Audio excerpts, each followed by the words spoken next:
Raidījumu atbalsta Veselības centrs 4 un medicīnas sabiedrība ARS.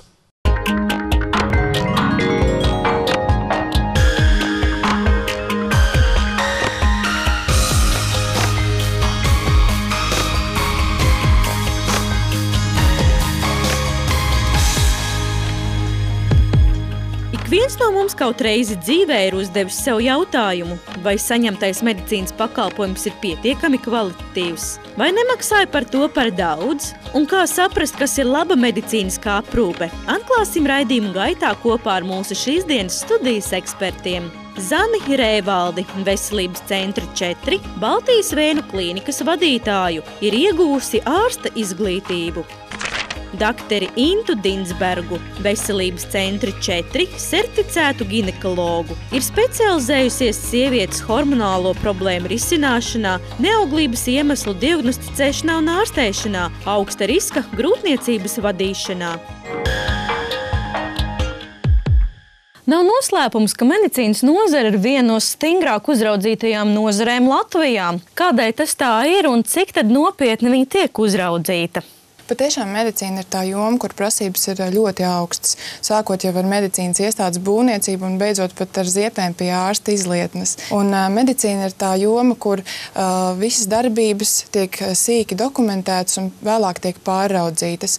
Kaut vai ļoti stingrā medikamentu uzskaita, medikamentu uzglabāšana, medikamentu utilizācija pēc derīguma termiņa beigām, tie ir jāutilizē. Tāpat arī jebkuri citi medicīnas atkritumi. Tie tiek novietoti speciālos konteineros, savukārt konteineri tiek glabāti speciālās novietnēs, kas tiek stingri uzraudzītas, un firmas tos vēlāk utilizē. Un šāda medicīnisko atkritumu apsaimniekošana var būt pat 50 reizes dārgāka nekā sadzīves atkritumu apsaimniekošana, tā kā starpība ir liela. Tāpat arī tikai zinātājs var iedomāties, cik stingra ir medicīnas iekārtu uzraudzība un uzturēšana. Ar medicīnas iekārtas iegādāšanos nekas nebeidzas, ar to tikai viss sākas. Jo medicīnas iekārta, kad tiek iegādāta, ir nepieciešams sarakstīt šādu te pirmās, otrās drošības grupas žurnālu. Vēlāk ir jāizsauc inženieris, kurš veic elektrodrošības pārbaudes. Viņš izsniedz šādus te protokolus. Tālāk šis iekārts ir nepieciešams reģistrēt valsts zāļu aģentūrā. Valsts zāļu aģentūra savukārt piešķir speciālu šo identifikācijas numuru, reģistrācijas numuru. Tad tiek veikts izmaiņas mūsu datubāzēs, tiek veidot apstiprinātie saraksti, kurus apstiprina katras medicīnas iestādes direktors, vadītājs, un tikai tad šo ierīci drīkst sākt eksploatēt. Savukārt, ja ierīce tiek pārvietota uz citu vietu medicīnas iestādes ietvaros, kaut vai mums ir nepieciešams rakstīt iesniegumu valsts zāļu aģentūrai par šādām te izmaiņām. Par to, ka šīs te pārbaudes ik gadu tiek veiktas un iekārtas tiek uzturētas katru mēnesi veicot apkopes, par to liecina tikai vien niecīgi uzlīmes šīs te iekārtas. Tā kā tas ir viss ļoti sarežģīts process. Tāpat arī personas datu aizsardzība. Nevienam nav noslēpums, ka veselības iestādē uzglabātie dati ir ļoti sensitīvi dati. Un medicīnas iestādē mēs pat veļu nedrīkstam tā vienkārši izmazgāt. Arī šis process tiek stingri uzraudzīts, un vēl ir ļoti daudz lietas, kuras varētu turpināt. Medicīnas nozari Latvijā uzrauga Latvijas Republikas Veselības ministrijas veselības inspekcija. Ir jābūt gan iestādes atbilstībai, noteiktām prasībām, ir jābūt tehnoloģijām atbilstošām un mūsdienīgām. Ir jāuztur personāla kvalifikācija, informācijas tehnoloģijas un pats galvenais ārstniecības process. Bez tam šīs visas lietas, protams, ir reglamentētas no valsts puses. Un mēs esam tā iestāde, kas uzrauga. Valsts sistēma ir diezgan gana sarežģīta. Kopā uz veselības aprūpi attiecas 25 likumi tā vai citādi un pāri par 60 ministru kabineta noteikumiem. Lai to visu nodrošinātu, protams, ir nepieciešams ieguldīt resursu, gan intelektuālo, gan materiālo, gan, es domāju, garīgo, lai šo procesu uzturētu, administrētu tādā veidā, kā tas ir nepieciešams. vienkārši cilvēks, pacients var saprast to, ka viņa izvēlētā medicīnas iestāde atbilst visām prasībām? Kas ir tās redzamās un saprotamās lietas? Patiesībā nevienmēr pacientam var būt viegli noteikt, vai medicīnas iestāde atbilst noteikumiem un vai atbilst kvalitātes standartiem. Taču ir dažas lietas, kurām ir vērts pievērst uzmanību. Kā jau iepriekš minēju, šos daudzos noteikumus ir iestādes, kuras ir ieviesušas vēl arī kvalitātes vadības sistēmas, kas uzliek papildus pienākumus un papildus atbildību, bet sniedz pacientam garantija, ka saņemtais pakalpojums ir kvalitatīvs. Un par to, piemēram, liecina šī ISO kvalitātes zīme, kas mēdz būt uz dokumentiem, kas tiek atspoguļota certifikātā pie sienas pacientiem redzamā vietā. Tāpat arī manas pieminētās medicīnas iekārtas ir vērts pievērst uzmanību vienkārši šeit uzlīmē, vai tur ir šī gada datums, vai šī iekārta ir pārbaudīta. Protams, arī medicīnā izmantojamie instrumenti, lai gan mūsdienās liela daļa ir vienreizlietojamie materiāli, taču tomēr ir tādi, kas joprojām tiek sterilizēti lielijaudas autoklāvos, tiek speciāli ievalcēti, uzglabāti un ir ar derīguma termiņiem. Arī tam ir vērts pievērst uzmanību. Arī vienreizlietojamie materiāli var tikt sabojāti un pēc tam viņi vairāk nav izmantojami medicīnā un vairāk nav sterili. Tā kā ir ļoti daudz šādas lietas, protams, arī, kas ļoti svarīgi vietās, kur tiek veiktas dzīvībai svarīgas manipulācijas, kā operācija zāle vai kāds cits manipulācija telpas. Tajās atrodas, piemēram, defibrilātors. Defibrilātora cena vidēji ir apmēram 20,000 lati. Ja?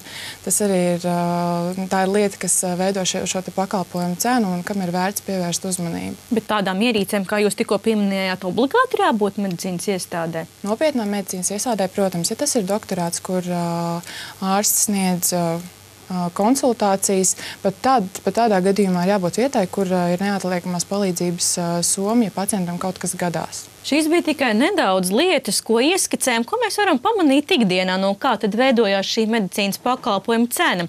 Bet ielūkosimies mūsu nākamajā video stāstā par to, kas tad ir apslēpts mūsu acīm. Viss sākas ar jūsu telefona zvanu ar mērķi pierakstīties vizītei pie ārsta. To saņem zvanu centrs. Šeit ikdienas zvanu centra darbinieces atbild uz tūkstošiem telefonu zvanu. Katra zvanu centra darba vieta ir aprīkota ar nepieciešamajām tehnoloģijām, kā piemēram datoru, kur nav ierastas datorprogrammatūras, bet daudzi specifisku licencētu programmu, kas ļauj operatīvi pārlūkot visu filiāļu ārstu izmeklējumu pieņemšanas laikus. Šādas programmatūras un to uzturēšana medicīnas iestādē ik gadu izmaksā vairākus tūkstošus latu. Ierodoties medicīnas iestādē, jau redzam to, ka piekļuvi ir nodrošināta arī cilvēkiem ar kustību traucējumiem, kā piemēram uzbrauktuve, automātiskās durvis un lifts. Pacientam ierodoties uz vizīti pie ārsta, sākotnēji pacients dodas uz reģistratūru. Šeit nav tikai karšu izsniegšana un saņemšana, šeit tiek koordinēta pacienta plūsma. Tiek reģistrēts, vai pacients iet uz vizīti pie ārsta, vai izmeklējumu no valsts apmaksātas programmas, vai izmantojot apdrošināšanu. Tā nav tikai ķeksīša ievilkšana, bet gan rūpīga dokumentu izpildīšana vairākos eksemplāros, lai veiktu visas nepieciešamās atskaites. Tāpat svarīgi ir atzīmēt faktu, ka medicīnas iestādē ir jānodrošina medicīnas kartiņu glabāšana vismaz 75 gadus. Ja ņem vērā to, ka to ir vairāki tūkstoši, tas ir sarežģīts uzdevums, vai ne? Tāpat visi pacienta dati un izmeklējumi tiek glabāti milzīgos serveros. Datu glabāšanai nepieciešami ļoti ļaudīgi serveri, kur uzturēšana gadu medicīnas iestādē izmaksā arī vairākus tūkstošus latus. Jautāsiet, kam tas viss? Jums tak ir svarīgi, ka visi jūsu veselības dati ir vienkopus, saglabāti, kas ārstam ļauj jūs novērot dinamikā. Tie nekad nenokļūs pie svešām acīm un tie nepazudīs. Ir tā ērtāk glabāt vienotā sistēmā, nevis drukātu veidlapu kalnos. Tāpat par veiktajiem maksājumiem jūs saņemat čeku. Visi nodokļi tiek nomaksāti. Kādēļ tas ir svarīgi? Jo jūs iesniedzot valsts ieņēmuma dienestā savu gadu pārskatu arī par veiktajiem medicīniskajiem pakalpojumiem, saņemsiet atpakaļ 25% no veiktās maksājuma summas, un tas tak ir nozīmīgi. Jūs jau uzskaitījāt, cik daudz dokumenti juridiski ir jāsakārto un jāizpild sākot ar visām palīgierīcēm un diagnostikas iekārtām. Cik vispār ir sarežģīta šī uzskaišu un atskaišu sistēma, ko jāveic medicīnas iestādē? Šī sistēma ir ārkārtīgi sarežģīta. Mūsu medicīnas iestādē ir ieviesta kvalitātes vadības sistēma.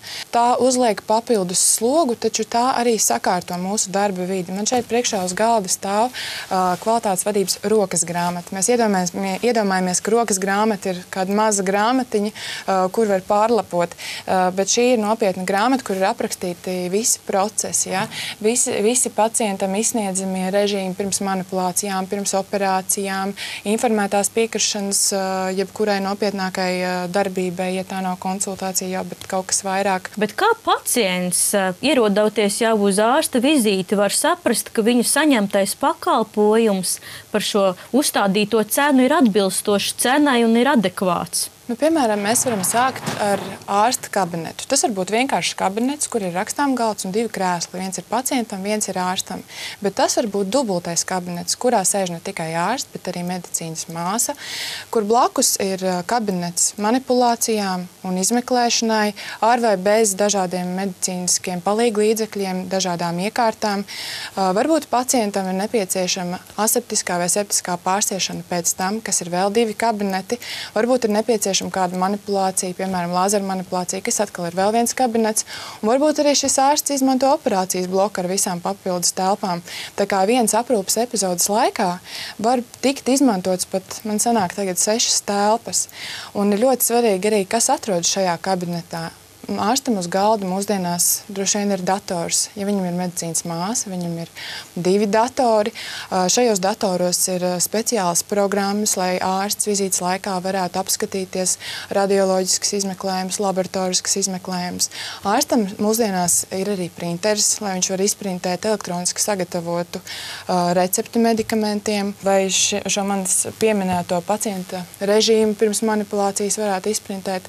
Tāpat varbūt ir arī skaneris, jo pacientam ir līdzi paņemtie agrāk veiktie izmeklējumi, lai tie nepazustu, tos pievieno elektroniskajai kartiņai. Protams, arī viss pārējais, ko es nepieminu, tāpat kušete. Kušete var būt vienkārši stacionāra, kur maksā 100 latus, bet tā var būt tiešām multifunkcionāla mehāniska kušete, kur maksā 2000, kurai var mainīt un pielāgot augstumu, dažādas pozīcijas, kas ir ne tikai svarīgi ārstam, tas ir arī pacienta ērtībām, un dažkārt tas ir absolūti nepieciešams, lai veiktu kaut kādas specifiskus izmeklējumus vai manipulācijas. Daudz būtu jautājums, kam tas viss, kāpēc ir vajadzīga šīm profesionālā medicīnas māsa jūsu darbā? Kāds tad ir iegūms vienkārši sadārdzina šo pakalpojumu cenu? Ieguvums, es teiktu, tā ir milzīgs, un ieguvums, protams, ir pirmām kārtām pacientam, jo tas, ka ir šī māsiņa, šis labais gariņš, kurš konsultācijas laikā klusi veids visus palīgu darbiņus, ārsts šo laiku var pilnvērtīgi veltīt pacientam. Viņš to var pilnvērtīgi veltīt pacienta iztaujāšanai, pacienta izmeklēšanai,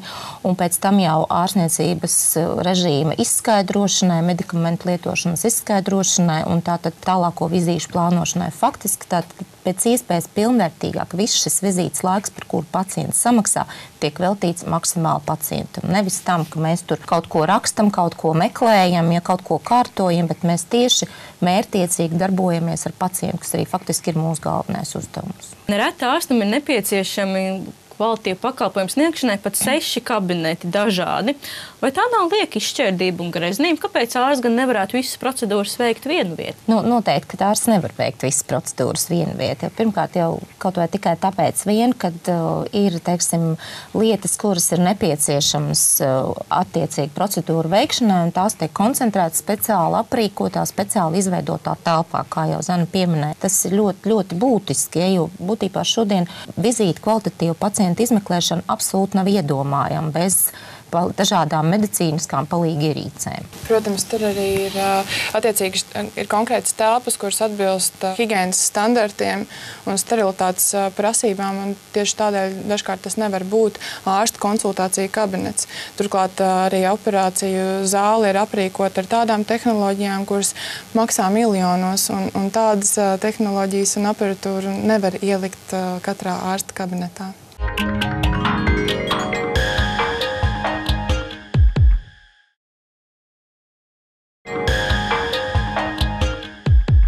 Jūs jau pieminējāt par to, ka mūsdienu ārsta kvalitīvu pakalpojumu sniegšana nav iedomājama bez jaunākās paaudzes tehnoloģijām. Kā var būt šajā gadījumā ginekoloģiskajā aprūpē? Kāpēc ir svarīgi veikt šo ultrasonogrāfisko izmeklējumu uz 4D sonogrāfijas iekārtu, nevis uz 2D? Tas ir tāds ārkārtīgi būtisks jautājums, lai ārstam veicot papildus izmeklējumus būtu kvalitatīva aparatūra. Ultrasonogrāfija ir kļuvusi par zelta standartu pie katra ginekologa krēsla. Vizuāli tie var pat neatšķirties, taču ir svarīga to programmatūra, ar kuras palīdzību var veikt kvalitatīvu izmeklējumu. Vienkārši sonogrāfa cena ir aptuveni 10 000 lati, savukārt jaunākās paudzes ar uzlaboto programmatūru ultrasonogrāfa cena jau sasniedz 140 000 latu. Pacientiem vizuāli ir grūti noteikt atšķirību. Dārgajiem jaunākās paudzes ultrasonogrāfiem ir daudz augstāka izšķirtspēja. Līdz ar to izmeklējuma kvalitāte atšķirās ļoti plašā diapazonā, kas ir ļoti svarīgi gan pašu pacienču, gan arī grūtnieču un augļu patoloģiju saulaicīgai noteikšanai, kas nodrošina veiksmīgu ārstēšanu. Šobrīd vispār ginekoloģiskā ultrasonogrāfija nav iedomājama bez 3-dimensiju sonogrāfijas, kurā mēs varam noteikt dažādu veidojumu lokalizāciju, dažādu veidojumu raksturu. Līdz ar to mēs varam lemt par tālāko ārstēšanas taktiku, vai tā būs operācija, vai tā būs konservatīva ārstēšana, kāda veida operācija tā varētu būt, kāds varētu būt operācijas apjoms. Tas viss ir ļoti būtiski. 4-dimensiju ultrasonogrāfija šobrīd modernā dzemniecība vispār nav iedomājama bez šādas 4D ultrasonogrāfijas izmeklēšanas. Sevišķi, ja šī grūtniecība ir problemātiska vai tā ir ar augstu risku, jo tieši ar šo 4-dimensiju sonogrāfiju mums ir dota tā iespēja strādāt ar attēlu pēc izmeklējumiem. Mēs varam atklāt dažādas augļu patoloģijas, tīpaši mīksto audu patoloģijas.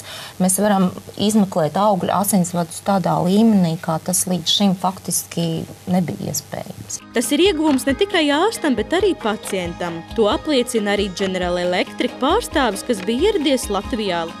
Pats nozīmīgākais, ka pacients var būt pārliecināts par diagnozes precizitāti, jo, ja gadījumā ir atklātas problēmas ar sirdi vai kādu citu anomāliju, viņi var būt droši par iegūto attēlu kvalitāti.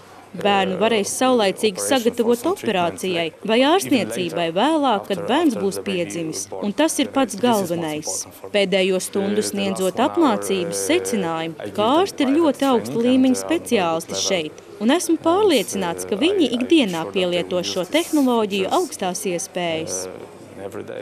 Tā kā iekārta nodrošina izcilu attēlu kvalitāti, tas dos iespēju atklāt dažādas patoloģijas jau agrīnā stadijā. Iekārta ne tikai nodrošina labāku attēlu izšķirtspēju, bet tā ir vairāki režīmi un dažādas opcijas attēlu pārveidošanai un pārlūkošanai. Piekritīsiet, ka veikt izmeklējumu uz jaunās paaudzes tehnoloģijām par to pašu cenu ir vairāk kā patīkami. Tāpatās ar šo moderno iespēju izmantot jaunākās paaudzes tehnoloģijas sievietēm tik raksturīgajā un vajadzīgajā krūts mamogrāfijas izmeklējumā. Šobrīd ir Latvijā vienīgā iekārta ar tomosintēzi, un šī iekārta salīdzinājumā ar vecākas paaudzes mamogrāfiem, protams, ir vairākas reizes dārgāka. Bet vai tas ir labi, kad sievietēm ir iespēja izmantot šādu izmeklējumu uz jaunākās paaudzes iekārtu, ņemot vērā arī faktu, ka viņi var to pat iegūt par valsts līdzekļiem? Tas patiesībā sievietei ir neatsverams iegūms, jo būtībā tikai un vienīgi ar šīs jaunākās paaudzes tomosintēzes aparātu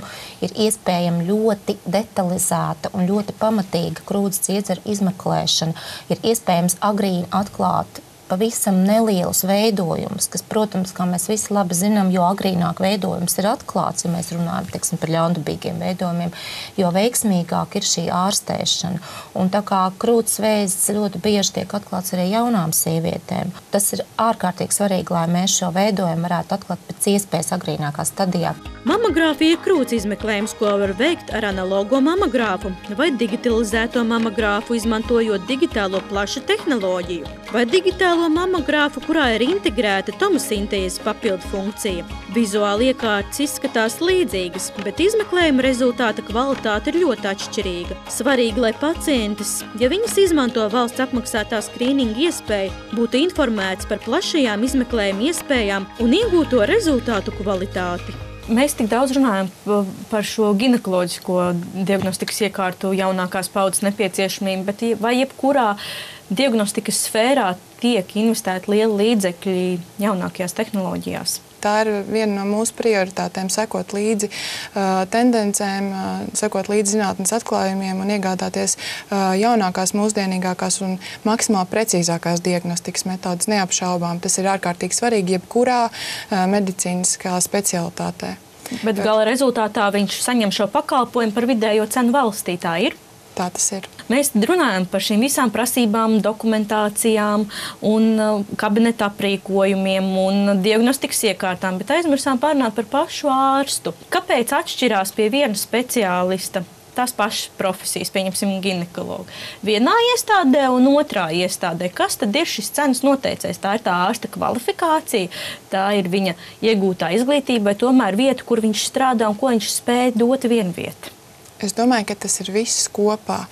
Pirmkārt, ārsta kvalifikācija, par ko droši vien doktori vairāk pastāstīs. Otrkārt, vieta, kur viņš strādā. Treškārt, kādas diagnostikas un ārstniecības tehnoloģijas viņam nāk palīgā pacienta ārstēšanā. Tā kā viss šis te kopums nosaka to, kāda ir cena. Bet, diemžēl, mēs nevaram uzlikt tādu cenu, kāda tā būtu patiesībā, jo Latvijas iedzīvotājs vienkārši tādu nevarēs samaksāt. Tādēļ tiek uzlikt vidējā cena, kāda tā ir. Tanī brīdī, kad mēs pabeidzam savu medicīnas augstskolu, tas ir tikai viss sākums. Ar to nekas nebeidzās, ar to tikai viss sākās. Nepārtraukti, regulāri ir jāiegūt savā izglītībā, jo medicīna reiz ir tā nozara, kur viss ļoti strauji attīstās. Nāk klāt jauni pētījumi, nāk jaunās tehnoloģijas, nāk jauni medikamenti. Visu laiku mums ir jālasa, jāmācās, mums ir jāapmeklē konferences, semināri, dažādi citi izglītojoši pasākumi, lai mēs varētu būt līmenī, lai mēs varētu sekmīgi palīdzēt un ārstēt pacientam. Bieži vien šie kursi notiek ārpus Latvijas. Tas, protams, viss prasa ieguldījumus.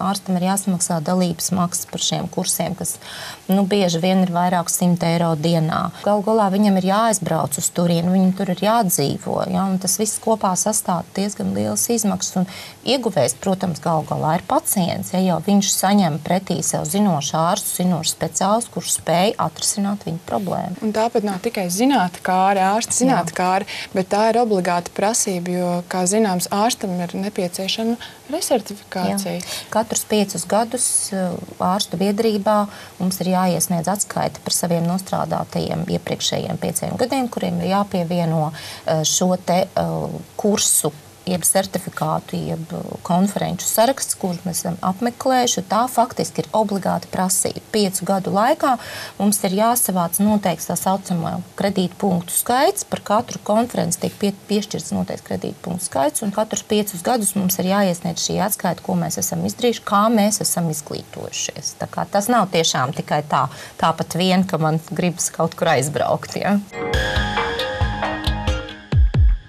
Tikko redzējām, cik sarežģīta un specifiska ir medicīnas nozara Latvijā, cik lielas investīcijas tiek veiktas ikvienā ārstniecības iestādes kvadrātmetrā. Tas viss ir iekļauts pakalpojumu cenā, un ja tā paanalizē un salīdzina ar citām valstīm, pie mums Latvijā nebūtu nav dārgi. Jo, piemēram, kāju vēnu lāzera operācija vienai kājai Latvijā izmaksā 390 latus. Bet Lielbritānijā tie ir 2483 lati. Vai savukārt zobārstniecībā zobu kronis Latvijā izmaksā sākot no 150 latiem. Savukārt Vācijā tie ir 1278 lati. To, ka patiesībā medicīna pie mums nav dārga, apliecina arī medicīnas studenti no Lielbritānijas.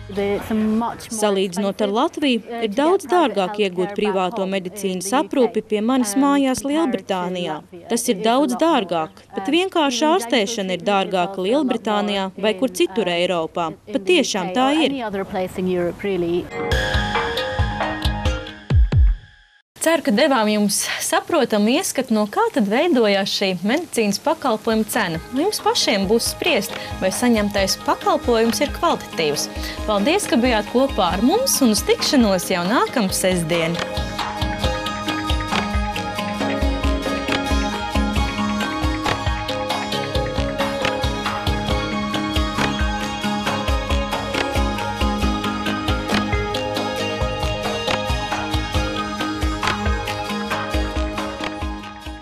Raidījumu atbalsta Veselības centrs 4 un medicīnas sabiedrība ARS.